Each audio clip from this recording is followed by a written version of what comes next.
বর্ষা বা বৃষ্টি হলে কিন্তু খিচুড়ি খাওয়া একটা ধুম পড়ে যায়। আজকে সকাল থেকে প্রচুর পরিমাণে বৃষ্টি হয়েছে, এজন্য কিন্তু সবাই কিন্তু কম বেশি খিচুড়ি রান্না করেছে। আজকে আমরাও বসে পড়লাম খিচুড়ি রান্না করার জন্য। এখানে চাল ডাল আর গরু মাংস নিয়ে নিয়েছি। আর সবসময় তো দেখা যায় পোলার চাল দিয়ে খাওয়া হয়, আজকে সেদ্ধ চালের খিচুড়ি হবে।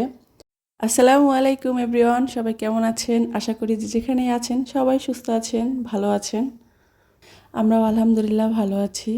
এই 2 দিন ধরে কিন্তু সারা বাংলাদেশে ঝুম বৃষ্টি হয়েছে, একটুও বিরাম ছিল না। আর এই বৃষ্টির সময় কিন্তু আমরা সবাই কম বেশি একটু খিচুড়ি খেয়ে থাকি, তাই আমরাও আজকে বসে পড়লাম বড় হাঁড়িতে মাটির চুলায় একদম খিচুড়ি রান্না করার জন্য।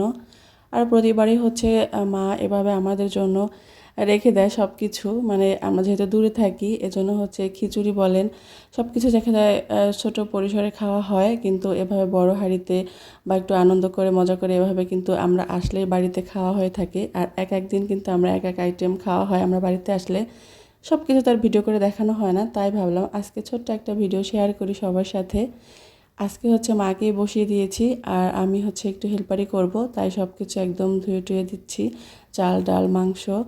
আর সব সময় দেখা যায় স্পেশাল কিছু রান্না করলে কিন্তু আমি চুলায় একটু বসি, মা সব কিছু রেডি করে দেয়। কারণ সবসময় যেহেতু মা রান্না করে এজন্য স্পেশাল কিছু করলে কিন্তু আমি করি। আজকে আর সেটা করা হয় না, কারণ মায়ের হাতের রান্না কিন্তু অন্যরকম একটা মজা থাকে। আর যদি সেটা মাটির চুলায় হয় তাহলে তো আরও মজা, কারণ মাটির চুলার রান্না কিন্তু অনেক মজা হয়ে থাকে।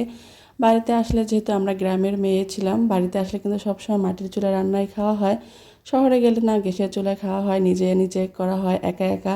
আর নিজের হাতের রান্নার থেকে কিন্তু মায়ের হাতের রান্না আলাদাই একটা মজা। তাই মাকেই বসিয়ে দিলাম। মাংসটা প্রথমে একটু কষিয়ে নিচ্ছে, আর প্রেশার কুকারে দিয়ে দিচ্ছে, কারণ তাড়াতাড়ি হয়ে যাবে। আর অন্য চুলায় চাল ডাল ভেজে নিচ্ছে।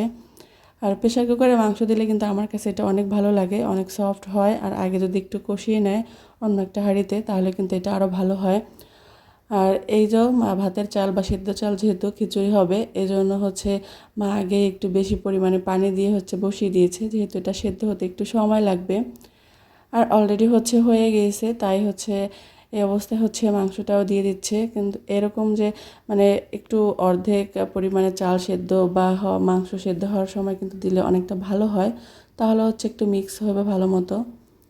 আর এভাবে করে কিছুক্ষণ রান্না করে নেবে। এখন যেহেতু অনেক বেশি একদম ঝুরঝরাও হবে না আর একদম ল্যাটকাও হবে না, মোটামুটি মিডিয়াম পর্যায়ে হবে, তাহলে কিন্তু অনেকটা মজা হবে। আর কাঁচামরিচটার কিন্তু ফ্লেভারই অন্যরকম, কারণ কাঁচামরিচ কিন্তু ঝালের জন্য না, আজকে কিন্তু গরুর মাংসের ঝাল ঝাল খিচুড়ি হয়েছে। সবার কিন্তু আমাদের বাসায় দাওয়াত রইল। আল্লাহ হাফেজ।